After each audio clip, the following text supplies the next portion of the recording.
প্রত্যেকটা দিন আল্লাহ তাআলা আমাদেরকে দুনিয়ার বুকে বাঁচার জন্য সুযোগ দান করছেন, ঠিক কিনা?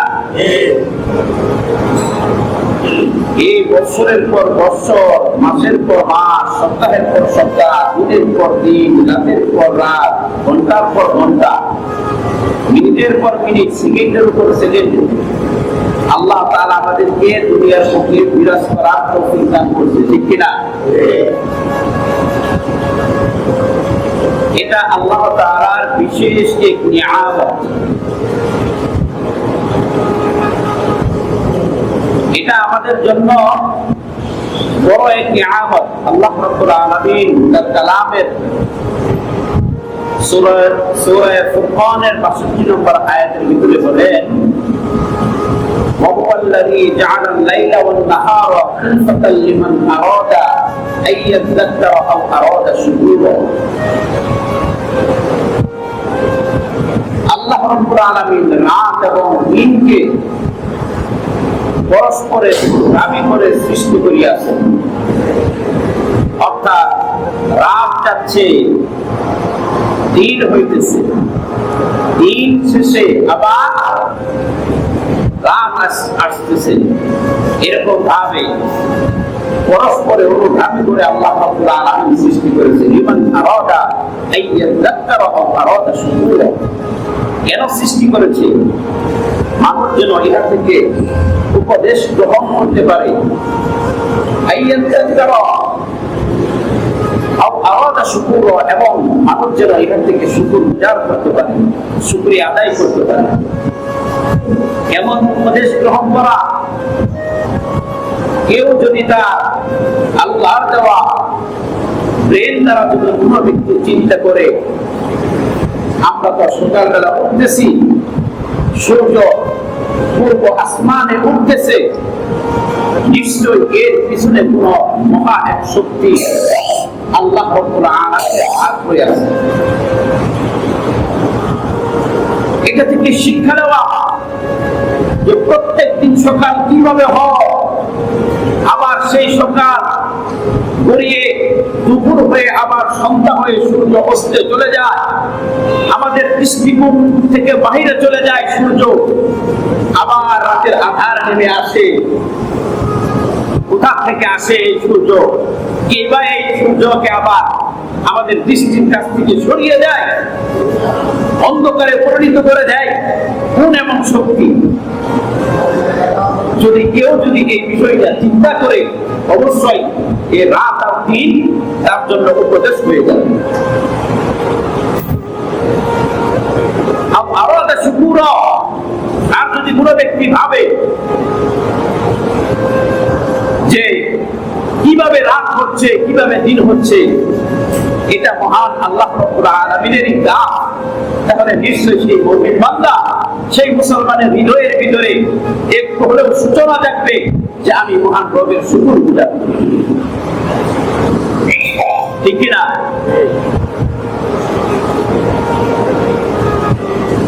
আমরা তো মনে করি যে আমাদের প্রত্যেক দিন সকাল হয়, এটা প্রাকৃতিক একটা নিয়মে। মুসলিম শরীফের এক হাদিসের ভিতরে আল্লাহ রাসূল সাল্লাল্লাহু আলাইহি ওয়াসাল্লাম বলে, প্রত্যেকটা মানুষের সকাল হয়। অর্থাৎ পৃথিবীর মুখে যত মানুষ আছে,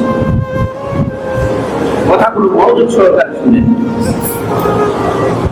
পৃথিবীর মুখে যতগুলো মানুষ আছে, কাফের, মুশরিক, ইহুদি, নাসারা, বেঈমান, আস্তিক, নাস্তিক, মুরতাদ, যারাই হোক, প্রত্যেকটা মানুষের সকাল হয়। কারো সকাল হয় তিনি তার ইবাদতের মাধ্যমে তার নিজের দেহটাকে, তার নিজের কর্মকে, তার নিজের আমলকে মহান রবের জন্য সঁপে দেয়। অর্থাৎ আল্লাহর কাছে সে বিক্রি হয়ে যায়, আল্লাহর ইবাদতে সে মশগুল হয়ে যায়, অর্থাৎ আল্লাহর কাছে সে বিক্রি হয়ে যায়। আরো কতগুলো মানুষের সকাল হয়, তারা সকাল হওয়ার সাথে সাথে শয়তানের কাছে বিক্রি হয়ে যায়, অর্থাৎ তাদের মন স্বাধীন সকাল শুরু করে দেয়। 5 পাপাচারের ভিতরে লিপ্ত হয়ে যায়, গুনাহের ভিতরে লিপ্ত হয়ে যায়, অর্থাৎ সে শয়তানের কাছে তার পুরা দিনটাকে সকালটাকে বিক্রি করে দেয়, নিজেকে বিক্রি করে দেয়। যারা আল্লাহর নিকটে বিক্রি করে দিল, তারা নিজের ইবাদত করে আমলকে বাড়াইল, আমলের মাধ্যমে আল্লাহকে রাজি করে তারা জান্নাত পাইল। আর যে শয়তানের নিকট বিক্রি হয়ে গেল, সে যেন পাপাচার করে গুনাহ করে তার গুনাহের আমলটাকে ভারী করে সে যেন ধ্বংসের পথে আগায়। প্রত্যেকটা মানুষের এরকম ভাব সকাল পায়। তার জন্য সকাল হোক সন্ধ্যা হোক আল্লাহ রাব্বুল আলামিনের শুকর গুজার করা। হাদিসের ভিতরে আসছে, কোন ব্যক্তি যদি এই দোয়াটা সকালবেলা একবার করে, অর্থাৎ তার সকালবেলা সে যদি এই দোয়াটা করে সকাল থেকে সন্ধ্যা পর্যন্ত শুকর গুজার করলে, শুকর গুজার পরিমাণের সওয়াব আল্লাহ রাব্বুল আলামিন তার আমলনামায় দান করবেন। সুবহানাল্লাহ। অর্থাৎ কেউ যদি সকালবেলা পড়ে, সে যেন সকাল থেকে সন্ধ্যা পর্যন্ত আল্লাহ রাব্বুল আলামিনের শুকর গুজার করে। আল্লাহুম্মা মা আসবাহা বি নি'মাতিন আও বি আহাদিন মিন খালফিকা মিনকা ওয়াহদাহু লা শারীকা লাকা লাকাল হামদু ওয়া লাকাশ শুকর। আল্লাহুম্মা মা আসবাহা বি নি'মাতিন, আয় আল্লাহ, সকালবেলা যে নিয়ামত তুমি মালিক, তুমি রব, আমাকে দান করলা, আও বি আহাদিন, অথবা অন্য কোনো ব্যক্তিকে দান করলা, যে নিয়ামতই তুমি দান করেছ। অর্থাৎ সকাল হওয়াটাই একটা নিয়ামত। সকাল হওয়াটাই কি একটা নিয়ামত, অর্থাৎ সকাল হইল একটা নিয়ামত আমি পাইলাম। আও বি আহাদিন, অথবা অন্য কোনো ব্যক্তিকে তোমার নিয়ামত তুমি দান করেছ। অথবা তোমার সৃষ্টিজীবের ভিতরে তুমি অন্য মানুষকে, অন্য সব মাখলুককে, সৃষ্টিকে তুমি তোমার নিয়ামত দিয়েছ। মিনকা, এই সমস্ত নিয়ামতের মালিক একমাত্র তুমি। ওয়াহদাহু, আল্লাহ তুমি একক, লা শারীকা লাহ, তোমার কোনো অংশীদার নাই। লাকাল হামদু ওয়া লাকাশ শুকর, অর্থাৎ সমস্ত প্রশংসা তোমার এবং সমস্ত কৃতজ্ঞতার মালিকও তুমি। এই দোয়াটা যদি কোনো ব্যক্তি সকালবেলা পড়ে, সকাল থেকে সন্ধ্যা পর্যন্ত শুকরিয়া আদায় করা হয়ে যাবে। এবং যদি কেউ সন্ধ্যার সময় এই দোয়াটা করে, সন্ধ্যা থেকে নিয়ে ফজর পর্যন্ত, সকাল পর্যন্ত শুকরিয়া আদায় করা, সমান সওয়াব আল্লাহ রাব্বুল আলামিন তার আমলনামায় দান করবেন। তাই সবসময় আল্লাহ রাব্বুল আলামিনের শুকর গুজার করা। বলতেছিলাম 2 মাস বছর সব আল্লাহ তাআলার দান। এখন চলতেছে জিলহজ মাস, ঠিক কি না? জিলহজ মাসের আজকে 28 তারিখ, আর 2 দিন আছে। তারপরে আরবি মাসের বছরের শুরু যে মাসটা মুহররম আমাদের সামনে আসছে, সকলেই বলি আলহামদুলিল্লাহ। আল্লাহ রাব্বুল আলামিন তার কালামের ভিতরে বলেন, ইন্না ইদ্দাতাশ শুহুরি ইনদাল্লাহি 12 শাহরান ফি কিতাবিল্লাহ ইয়াওমা খালাকাস সামাওয়াতি ওয়াল আরদা মিনহা আরবা'তুন হুরুম। আমি রব্বুল আলামিন যখন আসমান জমিন সৃষ্টি করিয়াছি, তখন থেকে আল্লাহ রাব্বুল আলামিন, আমি আল্লাহর নিকটে মাসের গণনায় হলো 12 মাস। অর্থাৎ আল্লাহর কিতাবের ভিতরে এই মাসের গণনায় হলো 12 মাস। আল্লাহ রাব্বুল আলামিন আসমান জমিন যখন সৃষ্টি করেছেন, তখন থেকে আল্লাহর গণনায়, আল্লাহর কিতাবের গণনায়, অর্থাৎ আল্লাহর কালামের গণনার ভিতরে মাস কয়টা? 12টা। কোরআনের আয়াত আমরা তো ভাবি হয়তোবা দুনিয়ার কোনো মানুষের বানোয়াট, হয়তোবা দুনিয়ার কোনো মানুষ 12 মাসকে বৎসর বানাইছে। না, আল্লাহ রাব্বুল আলামিন এই জগৎকে সৃষ্টি করার আগে, আসমানকে সৃষ্টি করার আগে আল্লাহ তাআলা এই বৎসরকে 12 মাসে কি গণনা করে রাখছে। মিনহা আরবাতুল হুরুম, তার ভিতরে 4টা মাস হলো অনেক সম্মানিত মাস। বুখারী শরীফের এক হাদিসের ভিতরে হযরত আবু বকর রাদিয়াল্লাহু তাআলা আনহু থেকে riwayat, রাসূলুল্লাহ সাল্লাল্লাহু আলাইহি ওয়াসাল্লাম বলেন যে আল্লাহ রাব্বুল আলামিন 4টা মাসকে সম্মানিত মাস হিসেবে আল্লাহ রাব্বুল আলামিন দান করেছেন, নির্ধারণ করেছেন। সেই 4টা মাস হলো জিলহজ, অর্থাৎ এই জিলহজ মাসে চলতেছে, এর পূর্বের মাসে ছিল জিলহজ এবং মুহররম। আর একটা হলো রবিউল রজব, আর রজব। আল্লাহ তাআলার নিকটে 4টা মাস হলো সম্মানিত, কিন্তু রজব 4টা মাস সম্মানিত, এর ভিতরে কিন্তু রমজান মাস নয়। রমজান মাস আল্লাহ রাব্বুল আলামিনের কাছে আলাদা একটা সম্মানী এবং দামি মাস। মুহররম মাসের ভিতরে আল্লাহ রাব্বুল আলামিন অনেক জলিলুল কদর আম্বিয়া কেরামকে আল্লাহ রাব্বুল আলামিন অনেক বিপদ থেকে আল্লাহ রাব্বুল আলামিন এই মুহররমের 10 তারিখ আশুরার দিন আল্লাহ রাব্বুল আলামিন অনেক বিপদ থেকে মুক্তি দান করেছেন। আল্লাহ রাব্বুল আলামিন জলিলুল কদর আম্বিয়াদেরকে, রাসূলদেরকে আল্লাহ রাব্বুল আলামিন বিভিন্ন কষ্ট থেকে, মুজাহিদা থেকে আল্লাহ রাব্বুল আলামিন এই মুহররমের 10 তারিখে আশুরার দিন আল্লাহ রাব্বুল আলামিন তাদেরকে মাফ করে দিয়েছেন। সকলে বলেন সুবহানাল্লাহ। এক নম্বর হলো হযরত আদম আলাইহিস সালাম যখন জান্নাত থেকে বাহির হয়ে আসে, আল্লাহ রাব্বুল আলামিন যখন তাদেরকে দুনিয়াতে পাঠিয়ে দেন, তখন আমাদের আদি পিতা হযরত আদম আলাইহিস সালাম তওবা করেন। তওবা করতে করতে আল্লাহ রাব্বুল আলামিন এই 10 মুহররম অর্থাৎ আশুরার দিন আল্লাহ হযরত আদমের তওবাকে কবুল করেন। সকলে বলেন আলহামদুলিল্লাহ। এই 10 মুহররমের দিন হযরত আদম আলাইহিস সালামের তওবাকে আল্লাহ রাব্বুল আলামিন কবুল করেছেন, আল্লাহ তাকে মাফ করে দিয়েছেন। হযরত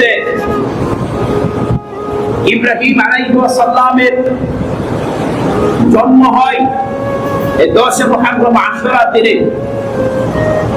হযরত ঈসা আলাইহিস সালাম আল্লাহ রাব্বুল আলামিনের বিশাল এক কুদরত, দুনিয়ার বুকে আল্লাহ রাব্বুল আলামিন কুদরতের একটা নজির দেখায় দিয়েছেন। পৃথিবীতে আল্লাহ রাব্বুল আলামিন শুরু থেকে ছিল, হযরত ঈসা আলাইহিস সালামের সময় ছিল, এখনো মহান আল্লাহ রাব্বুল আলামিন আছে এবং কিয়ামত পর্যন্ত নয়। আল্লাহ রাব্বুল আলামিন যতদিন চিরঞ্জীব, আল্লাহ রাব্বুল আলামিনের কোনো মরণ নাই, ক্ষয় নাই, ক্ষতিও নাই। হযরত ঈসা আলাইহিস সালামকে আল্লাহ রাব্বুল আলামিন পিতাবিহীন আল্লাহ তার কুদরতের মাধ্যমে হযরত ঈসার মা মারিয়ামের পেটে আল্লাহ রাব্বুল আলামিন তাকে দান করিয়াছিলেন কুদরতি ভাবে। এটা মুসলমানদের কিন্তু আকীদা, এটা বিশ্বাস রাখতে হবে মনের ভিতরে। হযরত ঈসা আলাইহিস সালাম পিতাবিহীন আল্লাহ রাব্বুল আলামিন তাকে দুনিয়ার বুকে পাঠাইছেন, পিতাবিহীন। আরে হযরত ঈসা আলাইহিস সালামকে তো পিতাবিহীন পাঠাইছে, কিন্তু হযরত আদমকে তো পিতা এবং মাতাবিহীন আল্লাহ রাব্বুল আলামিন দুনিয়ার বুকে পাঠাইছে। চিৎকার দিয়ে বলেন সুবহানাল্লাহ। ঈসার তো মাতা ছিল পেটের ভিতরে, কি আল্লাহ রাব্বুল আলামিন দান করেছে, কিন্তু আদমের তো পিতাও ছিল না, মাতাও ছিল না। এই মস্তিষ্ক আমাদের, কি চিন্তা আমাদের, মহান মালিক পর্যন্ত আল্লাহ রাব্বুল আলামিন কি না কি করতে পারেন। সমস্ত শক্তির মালিক তিনি। এটা দিলের ভিতরে বসাইতে হবে ভাই, মনের ভিতরে বিশ্বাস রাখতে হবে ভাই। বিশ্বাসের যদি একটু কমতি হয়ে যায়, কাল কিয়ামতের ময়দানে কিন্তু ধরা খেয়ে যাবে।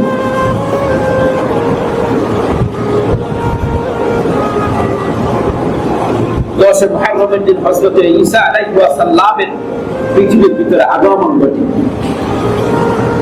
এমনকি ইহুদিরা যখন তাকে মারার জন্য একটা ঘরের ভিতরে বন্দী করেছিলেন, আল্লাহ রাব্বুল আলামিন তাকে সরাসরি সেই ঘর থেকে আসমানে উঠিয়ে নিয়েছিলেন। চিৎকার দিয়ে বলুন সুবহানাল্লাহ। এই দশে মুহররমের দিনই আল্লাহ রাব্বুল আলামিন হযরত ঈসা আলাইহিস সালামকে আসমানে উঠিয়ে নেন। হযরত ইউনূস আলাইহিস সালাম যখন মায়ের পেটে চলে যায়, তারপর হযরত ইউনূস আলাইহিস সালামকে আল্লাহ রাব্বুল আলামিন এই 10 মুহররমের দিন মায়ের পেট থেকে আল্লাহ রাব্বুল আলামিন মুক্তি দান করেন। হযরত ইউসুফ আলাইহিস সালামকে যখন তার সকল ভাইয়েরা মিলা তাকে কুয়ার ভিতর ফেলে দেয়, আল্লাহ রাব্বুল আলামিন এই 10 মুহররমের দিন কি তার কুয়া থেকে আল্লাহ রাব্বুল আলামিন হযরত ইউসুফ আলাইহিস সালামকে উঠায় নিয়েছেন।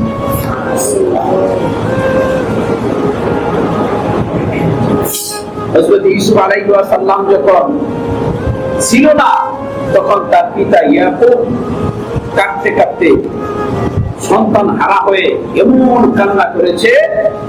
ইয়াকুব আলাইহিস সালাম কান্না করতে করতে করতে তার দৃষ্টি শক্তি হারিয়ে ফেলেছিল। আল্লাহ রাব্বুল আলামিন 10 মুহররমের দিন, এই 10 মুহররমের দিন হযরত ইয়াকুব আলাইহিস সালামের নজর অর্থাৎ চোখের যে পাওয়ার জ্যোতি আল্লাহ রাব্বুল আলামিন ফিরিয়ে দিয়েছেন। হযরত নূহ আলাইহিস সালাম যখন বাবরের ভিতরে নূহ আলাইহিস সালামের কিস্তি নিয়ে যখন যান, এই 10 মুহররমের দিন আল্লাহ রাব্বুল আলামিন তাকে এটা কিস্তিটা, নৌকাটা, জাহাজটা পারের ভিতরে আল্লাহ পারে, নদীর পারে, সাগরের পারে আল্লাহ রাব্বুল আলামিন ফিরিয়ে দেন। হযরত মূসা আলাইহিস সালামকে যখন ইহুদিরা যখন ফেরাউন সহ যখন মূসা আলাইহিস সালামের পিছে নিল, বনী ইসরাঈল সহ যখন মূসা আলাইহিস সালাম দরিয়ার কাছে, সমুদ্রের কাছে এসে গেলেন, হযরত মূসা আলাইহিস সালাম আল্লাহ তাআলার কাছে ফরিয়াদ জানালেন, হায় আল্লাহ, আমাদের পিছে সৈন্য বাহিনী ফেরাউন আমাদের পিছে লেগেছে, আমার সাথে আমার কওমেরা, একমাত্র তুমি আমাদেরকে বাঁচাইতে পারো। আল্লাহ রাব্বুল আলামিন তার কুদরতি ভাবে বিশাল সমুদ্রকে প্রায় 13 থেকে 14 কিলোমিটার পর্যন্ত আল্লাহ রাব্বুল আলামিন এই 10 মুহররমের দিন নদীর ভিতর দিয়ে, সাগরের ভিতর দিয়ে সুন্দর করে একদম পাকা রুটের মতো করে আল্লাহ রাব্বুল আলামিন মুসাকে পার করে দিয়েছেন। সুবহানাল্লাহ। 10 মুহররমের দিন পয়গম্বর যেদিন মক্কা থেকে যখন মদিনার ভিতরে আমার আপনার দয়ার নবী, মায়ার নবী আল্লাহ রাসূল সাল্লাল্লাহু আলাইহি ওয়াসাল্লাম যখন মদিনায় আগমন করলেন, পয়গম্বর সেখানে গিয়ে দেখলেন মদিনার ইহুদিরা 10 মুহররমের দিন রোজা রাখে। রাসূল সাল্লাল্লাহু আলাইহি ওয়াসাল্লাম মদিনার সাহাবাদেরকে জিজ্ঞাসা করলেন, ও সাহাবারা, ইহুদিরা এই দিনে রোজা কেন রাখে? সাহাবারা বলল, ইয়া রাসূলুল্লাহ, হযরত মূসা আলাইহিস সালামকে যখন আল্লাহ রাব্বুল আলামিন বিশাল সাগর তার কওমকে নিয়ে পার করে দিয়েছিলেন, সেদিন ছিল আশুরার দিন 10 মুহররম। এই কারণে হযরত মূসা আলাইহিস সালামকে আল্লাহ রাব্বুল আলামিন এই আশুরার দিনে ফেরাউনের বাহিনী থেকে মুক্তি দান করেছিলেন। এর জন্য ইহুদিরা শুকরাতান এই 10 মুহররমের দিন রোজা রাখে, শুকরিয়া আদায় করে। রাসূল সাল্লাল্লাহু আলাইহি ওয়াসাল্লাম সাহাবাদেরকে বললেন, নাহনু আহাক্কু বিমূসা মিনকুম। তারা যদি হযরত মুসা আলাইহিস সালামের জন্য 10 মুহররমের দিন রোজা রাখতে পারে, তাহলে তো নাহনু আহাক্কু বিমূসা মিনকুম, আমি তো মুসা আলাইহিস সালামের কাছে আমাদের হক বেশি, আমাদের হক তাদের চাইতে বেশি। আমরা কেন হযরত মুসা আলাইহিস সালামের জন্য শুক্রবার রোজা রাখতে পারবো না? সাহাবায়ে কেরাম রাসূলুল্লাহ সাল্লাল্লাহু আলাইহি ওয়াসাল্লাম 10 মুহররমের দিন রোজা রাখার আদেশ দিয়ে দিলেন। এরকম ভাবে 10 মুহররমের দিন রাসূল সাল্লাল্লাহু আলাইহি ওয়াসাল্লাম রোজা রাখলেন, এবং কি সেদিনে ইহুদি এবং নাসারারাও সেই দিনে রোজা রাখতে রাসূল সাল্লাল্লাহু আলাইহি ওয়াসাল্লামকে সাহাবায়ে কেরাম বললেন, ইয়া রাসূলুল্লাহ, এদিন তো ইহুদি নাসারারাও রোজা রাখে, তবে রাসূল সাল্লাল্লাহু আলাইহি ওয়াসাল্লাম বলে, যদি এই দিনে তারাও রোজা রাখে তাহলে তোমরা আগের দিন সাথে একটা যোগ করে নাও, অর্থাৎ 9 মুহররম এবং 10 মুহররম তোমরা দুইটা করে রোজা রাখো। রাসূল সাল্লাল্লাহু আলাইহি ওয়াসাল্লাম দুইটা করে রোজা রাখার আদেশ দিয়ে দিলেন, অর্থাৎ সর্বোত্তম হলো 9 এবং 10 তারিখ, 9 এবং 10 তারিখ, 10 মুহররম, 9 মুহররম এবং 10 মুহররম রোজা রাখা। 9 মুহররম এবং 10 মুহররম রোজা রাখা মুস্তাহাব। রাসূল সাল্লাল্লাহু আলাইহি ওয়াসাল্লাম পরের বছরে যখন 10 মুহররমের সময় 9 মুহররম আসার পূর্বে পয়গম্বর দুনিয়া থেকে বিদায় নেন। রাসূল সাল্লাল্লাহু আলাইহি ওয়াসাল্লাম হাদিসের ভিতরে বলেন, আফদালুস সিয়ামি বা'দা রমাদান শাহরুল্লাহিল মুহররম। রমজান মাসের পরে সর্বোত্তম যে রোজাটা সেটা হলো 10 মুহররম, মুহররম মাসের রোজা। তার জন্য সমস্ত মা বোনদেরকে বলবো এবং কি নিজেরা রোজা রাখবো, 10 মুহররমের দিন অবশ্যই রোজা রাখবো এবং বেশি বেশি ইস্তেগফার পাঠ করবো। রাসূল সাল্লাল্লাহু আলাইহি ওয়াসাল্লামের এক হাদিসের ভিতরে তার স্ত্রী বলে যে রাসূল সাল্লাল্লাহু আলাইহি ওয়াসাল্লাম 4টা কাজ কোনো সময় ছাড়তেন না, 4টা জিনিস কোনো সময় ছাড়তেন না। এক নাম্বার হলো আশুরার অর্থাৎ রোজা, আশুরার রোজা অর্থাৎ 10 মুহররমের রোজা পয়গম্বর কোনো সময় জীবদ্দশায় কোনো সময় মিস করেন না। দ্বিতীয় নাম্বার হলো জিলহজ মাসের পহেলা থেকে 9 জিলহজ পর্যন্ত যেটা অতিক্রম হয়ে গেছে, ঈদের আগের 9 দিন পয়গম্বর বকরা ঈদের আগের 9 দিন অর্থাৎ কুরবানি ঈদের আগের 9 দিন, 4 প্রহার থেকে শুরু করে 9 জিলহজ পর্যন্ত এই রোজা কোন সময় পয়গম্বর মিস করতেন। প্রত্যেক বছরে পয়গম্বর এই 9টা করে রোজা রাখতেন এবং আশুরার একটা রোজা অর্থাৎ 10 মুহররমের যে রোজাটা পয়গম্বর কোন সময় মিস করতেন না। আর তিন নম্বর হলো আইয়ামে বীজের রোজা, অর্থাৎ প্রত্যেক চাঁদে 13, 14, 15 রোজা আছে। আমরা জানি কিনা? অনেকে জানি, অনেকেই রাখে, অনেকে এই বিষয়ে মাসালা জিজ্ঞাসা করে অনেকেই রাখে, আলহামদুলিল্লাহ। তো পয়গম্বর এই জীবদ্দশায় কোনো সময় আইয়ামে বীজের রোজা কোনো সময় মিস করতেন না, 13, 14, 15। আরেকটা হলো ফজরের নামাজের সাথে, ফজরের নামাজের পূর্বে যে 2 রাকাত সুন্নাত আছে পয়গম্বর কোন সময় মিস করতেন না। আমরা এই 4টা জিনিস ইনশাআল্লাহ অবশ্যই করার চেষ্টা করব। আর ফজরের নামাজের সময় সুন্নাত মিস করব কি? ফজরের নামাজ যে কোন দিক দিয়ে যায় এটাও আমরা জানি না, বুঝি না। আমাদের প্রত্যেক দিন সকাল হয়, হয়তো বা 8টা বাজে আমাদের সকাল হয়, হয়তো বা 9টা বাজে আমাদের সকাল হয়। এমনও না একটা হাসতার আছে 12টা বাজে তাদের সকাল। আরে আমাদের চাইতে তো পাখিরা ভালো, তারা তো আজানের সময় কিচির মিচির করে নিজের বাসস্থান ছেড়ে রবের জিকির করতে করতে তারা নিজের কাজে লেগে যায়।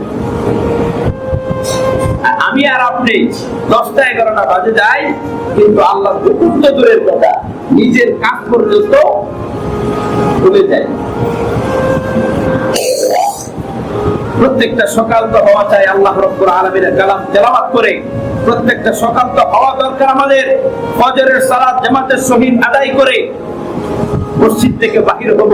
সকালবেলা সুন্দর আবহাওয়া, ঠান্ডা বাতাস আমার গায়ের ভিতরে লাগবে, রহমতের বাতাস গায়ের ভিতরে লাগবে, শরীরটা সুস্থ থাকবে।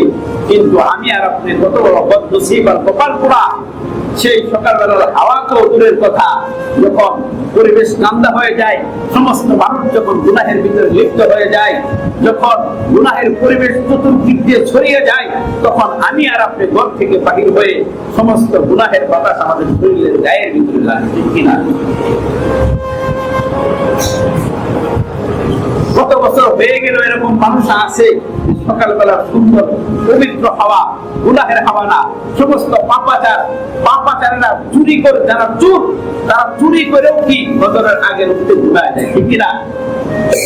যারা রাতের বেলা গুনাহে লিপ্ত থাকে তারাও কি ফজরের আগে ঘুমিয়ে যায়। অর্থাৎ দুনিয়ার ভিতরে তখন বাহিরে কোনো পাপাচার হয় না, সমস্ত পাপীরাও কি ঘুমের ভিতরে লিপ্ত থাকে, সেই সকালটা সুন্দর হয়। কিন্তু আমার আর আপনার বদনসিব এতই খারাপ, সেই সকালের সুন্দর হাওয়া পাওয়া আমাদের কপালেই ঢুকে না। তার জন্য ইনশাআল্লাহ সকলে চেষ্টা করব ফজরের সালাতকে ইনশাআল্লাহ জামাতের সহিত আদায় করা। খুব ফজিলতপূর্ণ ইনশাআল্লাহ জীবনটাকে সুন্দর করে সাজাই। আর 10 মুহররমের আরো কিছু কাহিনী রয়ে আছে। হযরত হুসাইন রাদিয়াল্লাহু তাআলা আনহু কারবালায় শহীদের কিছু ইতিহাস রয়েছে, ইনশাআল্লাহ সামনে শুক্রবারে আলোচনা করা হবে। আল্লাহ রাব্বুল আলামিন আমাদেরকে সহিভাবে বুঝে শুনে আমল করার তৌফিক দান করুন। ওয়া আখিরু দাওয়ানা আলহামদুলিল্লাহি রাব্বিল আলামিন। একটু বসে ইনশাআল্লাহ কালেকশন করতে পাই যাবেন ইনশাআল্লাহ।